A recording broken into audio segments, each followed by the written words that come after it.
Hi sir, చెప్పండి sir. ఏపీలో next elections జరగబోతున్నాయి కదా. అవునండి. ఏ గవర్నమెంట్ వస్తే బాగుంటుంది అనుకుంటున్నాను? మాకు తెలుగుదేశం ప్రభుత్వం వస్తే బాగుంటుందని చూస్తున్నాం.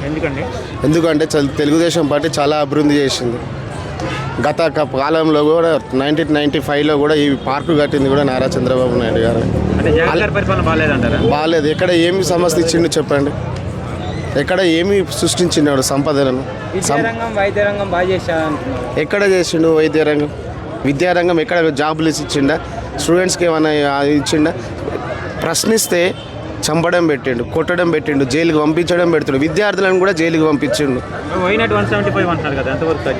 ఏదండి ఆల్రెడీ కొట్టేస్తూనే ఉన్నది కదా ప్రభుత్వం. దానికోసమే పెండింగ్లో పెట్టింది కదా.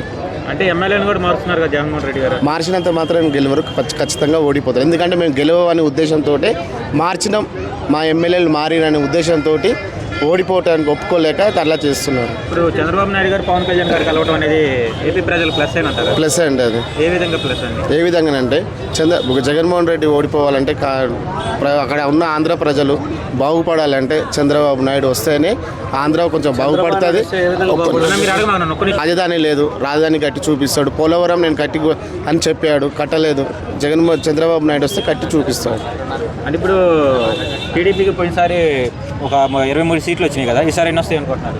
అప్పుడు జగన్మోహన్ రెడ్డి దొంగ ఓట్లను సృష్టించి ఎమ్మెల్సీ ఎన్నికల్లో కానీ, ఎంపీ ఎలక్షన్లో కానీ, సర్పంచ్ ఎలక్షన్లో కానీ, జెడ్పీటీసీ ఎంపీటీసీ ఓట్ల ఎలక్షన్లో కూడా దొంగ ఓట్లను సృష్టించి అలా తయారు చేసినందుకు ఓడిపోవడం జరిగింది. షర్మిలది ఇంకా చూడాలండి. వాళ్ళు పోటీ చేస్తారా లేదా చూడాలి. చూసిన తర్వాత దాన్ని బట్టి చెప్పగలరు. చంద్రబాబు నాయుడు.